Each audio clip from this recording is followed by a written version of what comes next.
Ladies and gentlemen, welcome to another episode of Beyond the Final Whistle with myself, Sanani Mangisa. The words of Stephen A. Smith, your king could not win one game.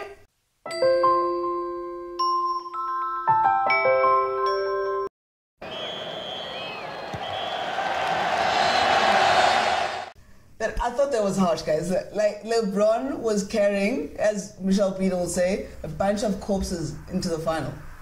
And he's got swept. 4-0. Look, that sweep, what happened in the finals, is the desecration of his throne. I mean, the guy calls himself the king, and he just got swept.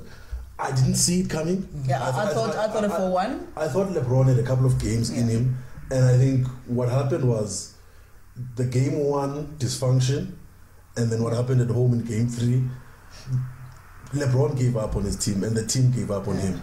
And it was sad to see. Already this season, I think the team has superseded my expectations of them. They should never have gotten to the final. They should have lost to the Celtics if Kyrie and Gordon Hayward were there. I mean, I'm not going to say anything about the Raptors because that team stinks. They couldn't even win a game against LeBron. They won 7 games against a very young and youthful and inexperienced Indiana Pacers. So it superseded the expectations. The expectations are for sure. But once you're in the final, too, yes, we know that they should have never made the final. But once in the final, you got to show up, man. They were out-current. What was it? J.R. Smith made more someone said J.R. Smith made a bigger contribution to the Warriors winning than Swaggy P. From you have to pitch up in the final. It doesn't matter. Is it not a case of the collective of the Warriors on the day was just too much for whatever? But let's put it in perspective. To add to what Juanine is saying, LeBron was playing against 2 of the best shooters of all time, which is Clay and Steph Curry. Yes. If you look at Clay and Steph Curry, they're already better than what Ray Allen was and what Reggie Miller was as shooters. Those are the 2 best 3-point shooters ever. And KD, plus Draymond, who's a defensive workforce, who does everything on the offense and defense. Game 3, you're up 12. Those 3 guys aren't playing well. You got KD to deal with. That was the only guy Game 3 was playing well. Surely your support crew has to come to play. Like LeBron, he was playing with a bunch of corpses. It was not LeBron's fault. No, it's not. Kyle Korver missed every shot since game 1. He's picked as a 3-point shooter. One of them. And JR didn't make any shots. Jeff Green didn't make. George Hill didn't make any shots. And the other guy, Rodney Hood, only played in game 4 and game 3. So it was a difficult task for LeBron. I feel for him. I mean, because I think there's a lot of emphasis being put on LeBron because of this GOAT narrative. But let's take something. Besides now knowing, hindsight, the hand, he puts up 51 in game 1. Game 2 and 3. Let's go back to the video. He looks flat.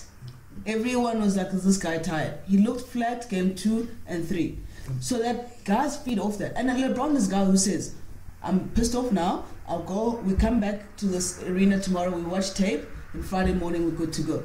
You know what I mean? At what point was it that game 1, that energy sapping, that he disappeared for the rest? Look, the stats still have him up there. You look at the overall final stat.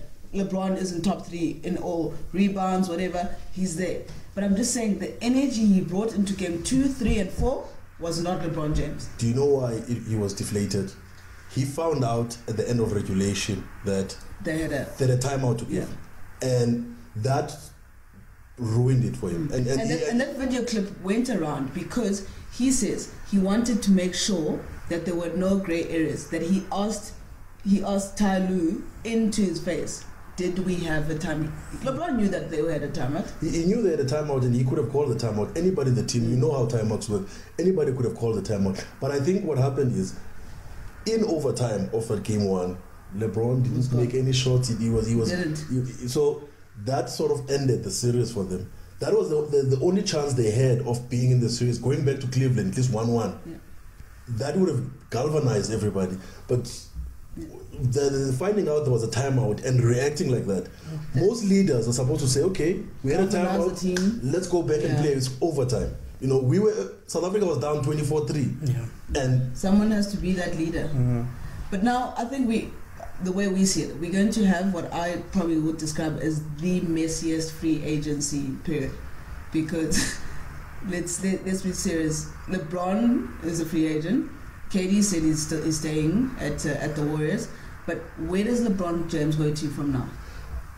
LeBron has got a multitude of ways he can go. The one, which is the easiest, is to stay in the Eastern Conference and play for Cleveland. Okay.